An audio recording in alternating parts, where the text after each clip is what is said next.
Hello everyone, welcome back to my channel. It's me Mariyam.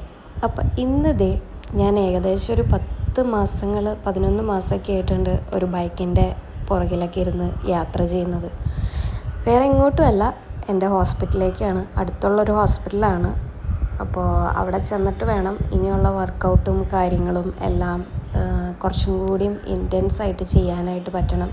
സ്വന്തമായിട്ട് ചെയ്യുന്നുണ്ടെങ്കിലും എനിക്ക് അങ്ങോട്ട് എത്തുന്നില്ല. ഞാൻ വിചാരിച്ച അത്ര കാര്യങ്ങളിൽ എനിക്ക് കറക്റ്റ് ആവാൻ പറ്റുന്നില്ല. അങ്ങനെ ഞങ്ങൾ ഹോസ്പിറ്റലിലെല്ലാം എത്തി. ഹോസ്പിറ്റൽ കേരള ഗവൺമെൻറ്റിൻ്റെ ഒരു ഹോസ്പിറ്റലാണ്. ഇവിടെ റീഹാബിലിറ്റേഷനും കാര്യങ്ങളും ഫിസിയാട്രിസ്റ്റും ഫിസിയോതെറാപ്പിസ്റ്റും എല്ലാ സൗകര്യങ്ങളും ഉണ്ട്. അങ്ങനെ കണ്ടിറങ്ങി കഴിഞ്ഞ് ഡോക്ടർ നാളെ തൊട്ട് വരണം. ഒരു 3 ആഴ്ചത്തേക്കുള്ള വർക്കൗട്ടും കാര്യങ്ങളും എല്ലാം തന്നിട്ടുണ്ട്. ആ 3 ആഴ്ചയും കൊണ്ട് ഇപ്പോൾ വീൽ ചെയറിൽ പോകുന്ന ആൾ നടന്നു വേണം പോകാനായിട്ട്. ആ ഒരു എൽബോ ക്രച്ചസും കാര്യങ്ങളും എല്ലാം കയ്യിൽ നിന്ന് ഉപേക്ഷിക്കണം ഇനി അങ്ങോട്ട്.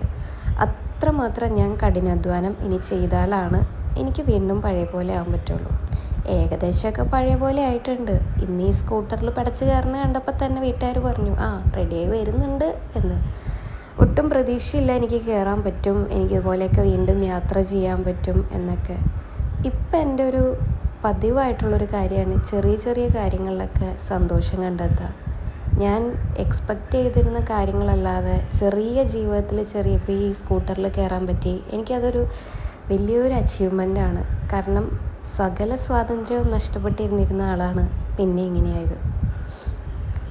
അവൻ്റെ ഒരു കൂട്ടുകാരനാണ് എൻ്റെ അനിയൻ്റെ ഓടി വരുന്നത്. അപ്പോൾ ഇന്നത്തെ പരിപാടി ഇതോടുകൂടി കഴിഞ്ഞു. അപ്പോൾ ശരി, ബൈ.